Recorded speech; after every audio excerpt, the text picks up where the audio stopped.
Welcome back to the channel, guys, and thanks for watching as ever. If you do like the videos so far, please like and subscribe. It all helps with the algorithms and it helps to develop the channel, as I've mentioned in probably all of my videos. So big thanks for watching anyway.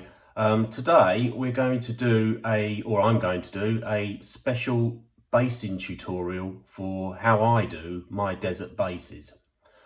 Following the 8th Army video, I had a comment from a guy called Ian, and he's requested that I do a basing tutorial because he liked my bases, so I'm going to do that today. Ian has got his own YouTube channel and it's called the Diomedef 16. Go and check him out. He's got some good videos on there, some very similar to what I'm doing now with the Gentleman's War, and I'm sure he'd appreciate your views. Let's get into the basing today. Let's get the tutorial underway and I hope you enjoy. So let's take a look at the materials that I use in basing my figures in a desert theme. And so starting with the PVA glue at the back, you can see that speaks for itself. We've also got in front of that 2 pots of shade. These ones are Citadel. You don't have to use Citadel, but these shades that I use are Agrax Earthshade and Seraphim Sepia. So they're the 2 shades there. The larger pot in front of that, which is also a Citadel paint, is one of their technical paints. And this one is Agrellan Earth. It's like a crackle. It makes a crackle effect, so therefore gives you the appearance of broken up ground or dried out ground. There's several of those that Citadel do in different colours, but for this purposes, the Agrellan Earth is the one for me. By the side of those, you'll see there's 2 pots of MIG pigments. Those are sort of deserty type pigments. I think one's Gulf War sand and the other's beach sand. You can use whatever you want for that.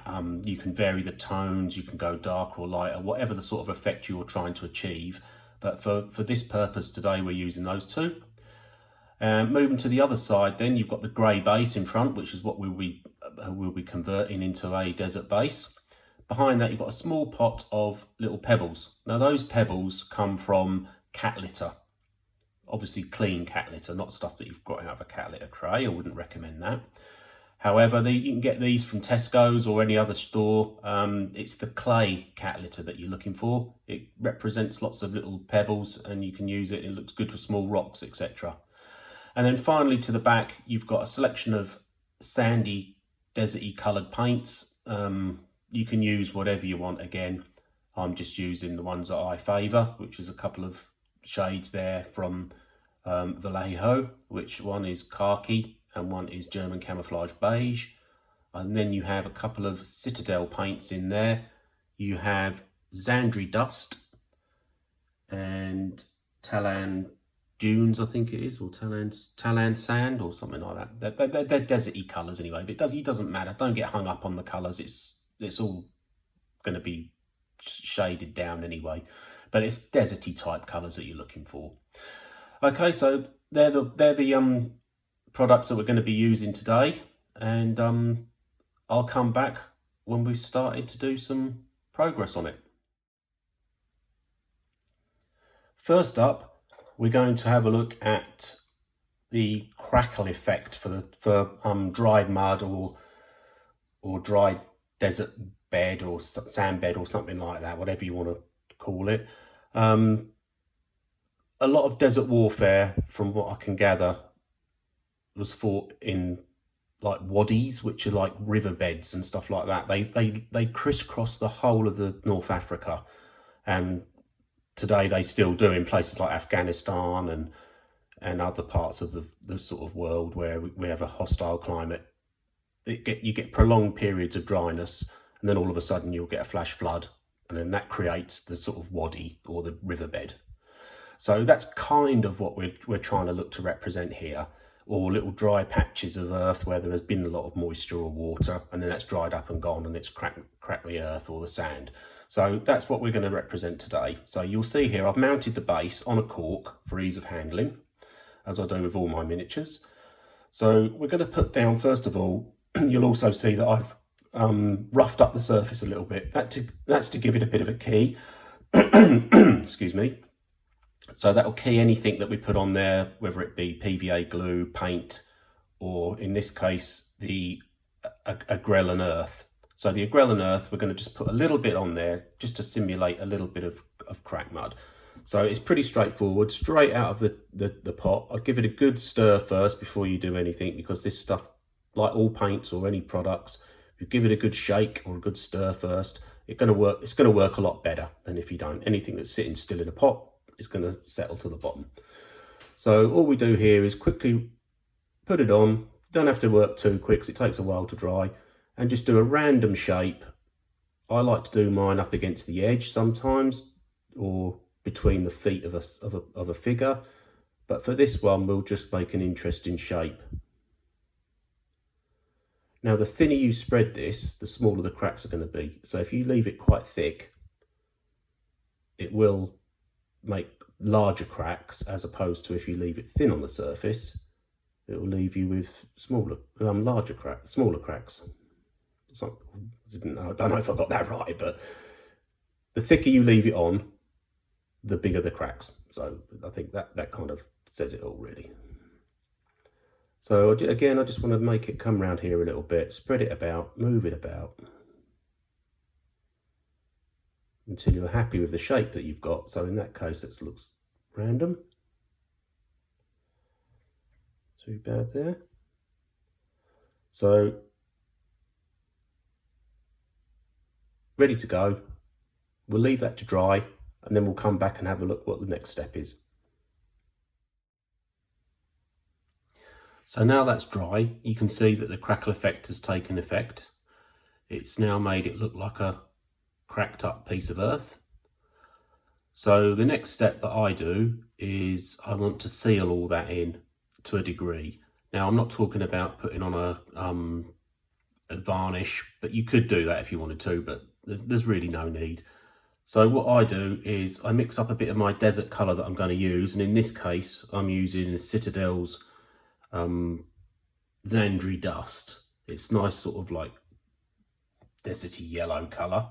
So I'm just going to paint that all over here, all over the base, just so that it seals in all the bits, the little cracks and crevices, and it stops any possible flaking that may happen off of the base. So it's quite easy, just apply it, just put it on, keep it quite thin, and just cover the whole of the base until you're happy with that.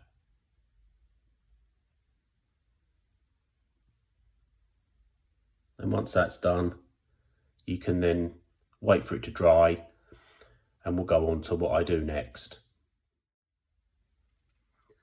So now the Zandri Dust has dried, I've now picked out some selected bits of cat litter, smaller ones just for the scale of the base, and I've strategically placed those in a random pattern, just anywhere really you want to put them. You can decide how you want to do it, just so it makes the base look a bit more interesting and gives it a bit more character.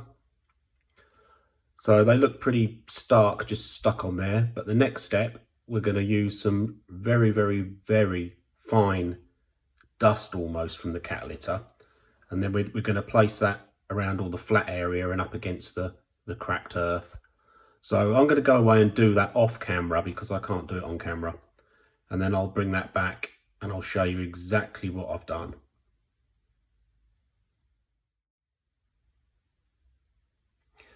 So when I base anything really, I usually sort of grade my materials. You can buy this pre-done. There's lots of different places that sell basing materials. I've collected my own from various sources, predominantly cat litter. I think it works really well, the clay version, as I've said. And I grade it into different sizes. So for example, here we have a fairly large selection of rocks. Then this one we have medium. And then finally, I've sifted out some very, very fine dust and grit. This is very fine, and I think it comes in well with, like, for sand and whatnot, because at this scale, you're not going to see the pieces really, the little individual grains. So it's quite good. You could also use something like tile grout I've got some of that and I use that now and again. Anything that gives a little bit of texture but not too much is ideal. You can even use play sand. A lot of people use play sand, and I've used play sand as well, and I still do. The other one that's really good that you can get from places like The Range, which is a shop in the UK, for those of you that are viewing overseas, The Range sells stuff called bird sand, as do many pet stores. It's what you put in the bottom of budgerigar cages or canary cages, and that's really nice. That's really quite a decent sand to use. So they're all the different grades that I use, and on the one we're talking about at the moment is the little desert base. So I've done that, and this is the result, the final result. Focus. So you can see there the rocks that were already in place, and I've then sprinkled on some sand. You can put this in many layers or as few layers as you want. I think it gives it a good representation. You can see as I tip it slightly, you can see the texture that's on there. So the next step that we're going to do with this now is, once this is completely dry, which it's not yet, we're going to paint it, and then while it's still wet, we're going to drip in different washes so that it kind of dissipates and all mixes in together. But I'll explain that in the next part. So we'll let this dry, and then I'll be back to complete the paint job on it.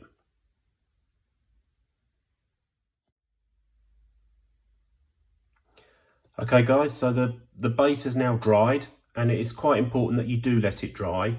If you're not in a hurry, let it dry overnight, okay? Because once you start putting some wet stuff like paint and shades on, it could reactivate the PVA, because I use PVA to stick all that down. I've never had an issue, but it could do. You could have that issue. So the next step is I've mixed up some, off camera, I've got a palette here, and I've mixed up some Zandri dust, but I've mixed it up very, very thinly, so that it's very thinned out. Almost like a kind of a wash consistency, but a bit thicker, I would say, not quite. And the idea about this is we're going to put this on this base now, but we're going to let capillary action suck the paint into the sand and dust and whatnot. Because if we start painting it and prodding it, it's going to move stuff about, and it might take the surface off. Again, I've never had an issue, but let's just assume that that could happen. So with your paintbrush, you get your paint on there, and you literally just tap it on there, and it should soak it all up. Okay, so don't be frightened to put it on. I don't go over the bits that I've already done, like in the crackle paint, because putting another layer of paint on there will clog up the detail, maybe. You know, I'm not saying it will, but it could do. So just very gently tap that paintbrush on there, and the capillary action will soak that paint into the sand. Now these rocks, some of them you can paint, but if you want to leave some in their natural form, when you put the washes on, it gives it an interesting different colour to the rest of the stuff. And you'll see that if you're not careful, you do pick up bits of sand on your brush, like I have there, you see. But that doesn't matter, just put it back in, and the paint will soak that in and stick to the base. So I'm going to carry on doing that, and when I've finished, like I said, I'll leave 1 or 2 rocks in their natural form, and then we'll come back and we'll see about how we put the shades on.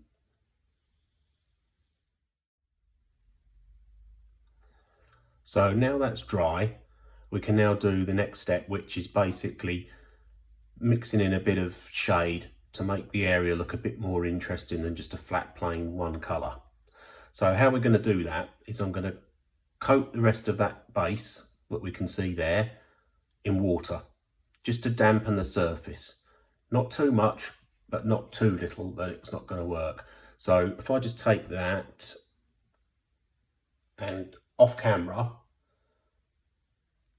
I'm just coating the surface with a little bit of water just to make it damp. Doesn't need to be sodden, just needs to be enough for the shades that we're going to put on to find their way and mix together. And I think the technique's called leopard spot painting, but I'm not sure. Someone will correct me on that, I'm sure.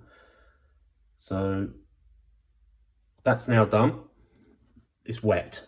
The surface is wet. That will stay wet for a few minutes, so there's no desperate speed on this, but the quicker we can get this done, the better. I'll just get that in focus for you. Right, so now what I'm going to do is I'm going to put a few drops of Agrax Earthshade just into areas where it will be darker. So for example, if we see here underneath the rocks, around the edge of the rocks is going to be slightly darker. So you want to drip a little bit of that in there. It should take it, or it'll run round, just sort of like to give a bit of shadow underneath the rocks. So I'm going to do that off camera. I'm going to come back and then we'll go and do a little bit on the Seraphim Sepia. So we're back there, we've put the Agrax Earthshade down, or Agrax Earthshade, however you pronounce it. And you can see that it's kind of like spread out a bit and it's mingled in with the water. So we're going to do the same again now with the with the Seraphim Sepia. But what you'll see I've also done on there, where the cracked earth is, I've put lots of Agrax Earthshade on that because that really accentuates the cracks in the surface. So I'm just going to do exactly the same with the sepia, Seraphim Sepia. You can see I'll drop it on there and it just kind of like spreads out. So I'm going to do that off camera. I'm also going to cover the rocks and I'll be right back.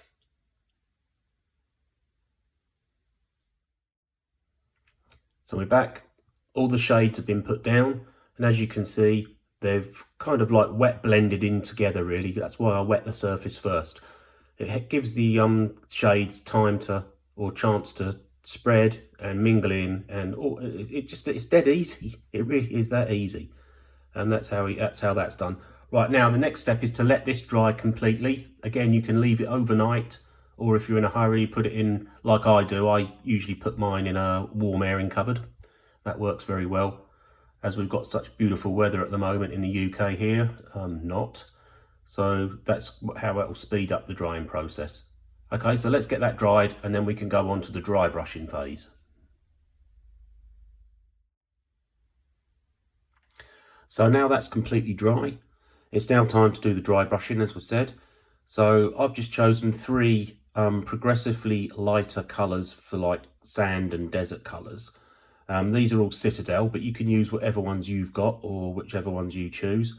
So I'm going to start with Talon Sand, give that a dry brush all over, everything with the Talon Sand. And then I'm going to give, after that, the Zandri Dust, which is the existing colour that we used originally. I'm going to go over that with that. That should bring that up slightly. And then finally, a very light highlight with Ushabti Bone. Sorry, I can never get the names of their paints right, but Ushabti Bone. And that should give us the final sort of highlight, which will really make everything on the base pop out. So once I've done that, we can then go on to using some pigment powders to give that another bit of a shade. So let's just do the dry brushing, then we'll be back with that. So we've now completed the dry brushing, and I'll just give you a quick close-up of what it looks like, if we can get it in focus. There we go. As you can see, you've got highlights across the dried mud. Just brings out the little cracks a bit more, and the detail on the stone is now much more clearer. That dry brushing stage is well worth doing. You don't have to, of course, but it's well worth doing. If you don't know how to dry brush, there's 1,000,001 videos on YouTube about how to dry brush. I don't think I need to do one of those, but of course, if you really want me to, then please drop a comment in the comment section. I do read them all, and then I'll do one if that's what you need. But yeah, go for it. So the next stage is to do some pigments. Sorry, I couldn't think what they were. Pigments. So I've got Gulf War sand and I've also got beach sand. So pigments are a great way of adding extra textures and colours to your bases or to your tanks or whatever your vehicles, or even your figures if you want. So I'm going to use these. I'm going to put a little bit down on the base, and then I'll come back, show you the finished product. That will be the end of the process for making the base, and then I'll wrap the video up. So I'll be back in a little while.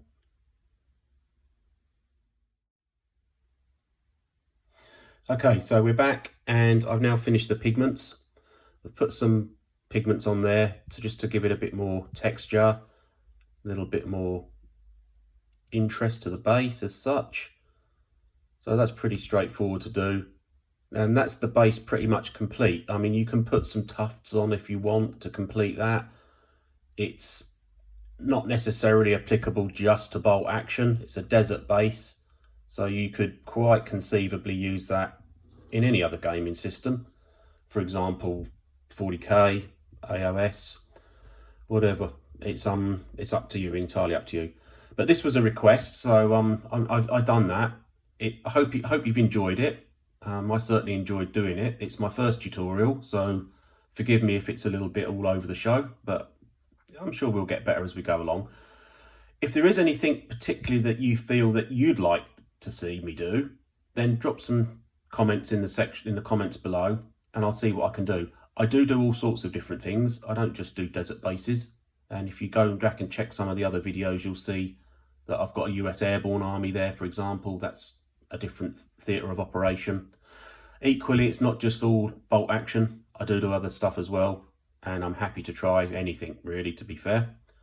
So if it's something that's grabbed your attention, please give me a big thumbs up and a like, and of course please subscribe to the channel. There's plenty more of this to come if you want it. And I'm going to wrap things up now by saying thanks very much again for watching, and I'll see you soon.